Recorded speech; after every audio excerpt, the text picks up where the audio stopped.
এই লোকটা একটা ভারী পাথর তুলে আর কোনো সংকোচ না করে সেটা একটা গভীর গর্তে ফেলে দেয়। সেই গর্তের ভেতরে আসলে একজন গর্ভবতী মহিলা তার 5 বছরের ছেলে সহ লুকিয়ে আছে। মহিলাটা পাথরটা পড়তে দেখে ভয় পেয়ে তার ছেলের মুখ চেপে ধরে, কিন্তু এই লোকটা হালকা একটা শব্দ শুনতে পায়। তার সন্দেহ হয়, তাই সে উপরে বেঁধে রাখা রশিটা কেটে দেয়। এরপরে তাদের সেই গর্তের মধ্যে রেখে চলে যায়। এখন মা এবং সেই বাচ্চাটা গর্তের ভেতরে আটকা পড়ে গেছে। বাচ্চাটার একটা পা পাথরে আঘাত লেগে ভয়াবহভাবে আহত হয়েছে। মা তার ভয় লুকিয়ে মাটি থেকে একটা বড় পিঁপড়া তুলে সেই ক্ষতটাতে রাখে। যখন পিঁপড়াটা সেই জায়গাটা কামড়ে ধরে তখন মা পিঁপড়াটা মাথা থেকে শরীরটা আলাদা করে ফেলে। এর ফলে সেখানে ক্ষত থেকে রক্ত পড়া কিছুটা কমে যায়। এভাবেই মা এবং বাচ্চাটা সেই গর্তের ভেতরে 3 দিন এবং 3 রাত ক্ষুধা এবং ঠান্ডা সহ্য করে কোনো মতো বেঁচে থাকে। কিন্তু যখন বাচ্চাটার বাবা ফিরে আসে না, তখন মা চিন্তা করে এখন তাকে কোনো একটা কিছু করতে হবে। সে রশিটাকে একটা শক্ত লাঠির সাথে বেঁধে উপরের দিকে ছুড়ে দিতে থাকে, যাতে করে লাঠিটা গর্তের কোনো খাঁজে আটকা পড়ে। কিন্তু মহিলাটার শক্তি খুব একটা বেশি না, তাই বারবার রশিটা নিচে এসে পড়ে যায়। বাচ্চাটা এতক্ষণ ব্যথায় অস্থির হয়েছিল, কিন্তু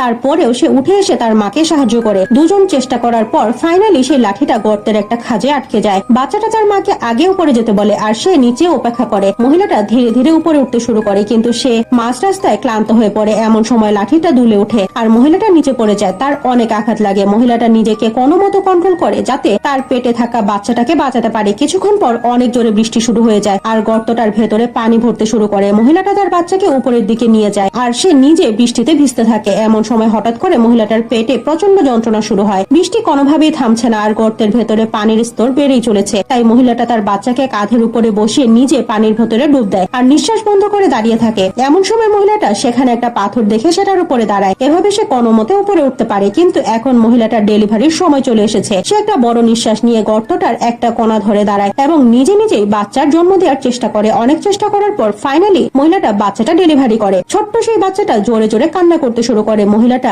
একদণ্ড সেখানে থাকার আর সময় নেই, কারণ বিপদ এখনো উপরে ঘুরে বেড়াচ্ছে। উপরে এই মহিলাটার হাজবেন্ড নিজের জীবন বাঁচানোর জন্য শত্রুদের হাত থেকে ছুটে বেড়াচ্ছে। একটা ঝর্ণার কাছে এসে যখন সে আর কোনো রাস্তা খুঁজে পায় না, তখন সোজা সেখান থেকে লাফ দেয়। শত্রুরা মনে করে হয়তো লোকটা মারা গেছে, কিন্তু আসলে লোকটা এখনো বেঁচে আছে। সে নদী থেকে বাইরে এসে শত্রুদের চ্যালেঞ্জ করে। এটা দেখে শত্রু দলের নেতা নিজেই ঝর্ণা থেকে নিচে লাফ দেয়। তার দলের লোকেরা তাকে থামানোর অনেক চেষ্টা করে, কিন্তু সে থামে না। এর ফলে তার দলের অনেকেই মারা যায়। এটা দেখে লোকটা আবারও ছুটতে শুরু করে। ছুটতে ছুটতে লোকটা একটা চড়া কাদার মাঝে পড়ে যায়। এরপর সে একটা লোতা ধরে কোনো মতে সেখান থেকে বের হয়ে আসে, কিন্তু শত্রু দলের সবাই তার পিছু ছাড়ে না। কিছু দূরে যাওয়ার পরে লোকটা একটা মৌমাছির চাক দেখতে পায়। সেটা তার পিছু করা লোকদের উপরে ছুড়ে দেয়। মৌমাছিগুলো শত্রুদের কামড়াতে শুরু করে, তাই তারা এদিক সেদিক ছুটাছুটি করে।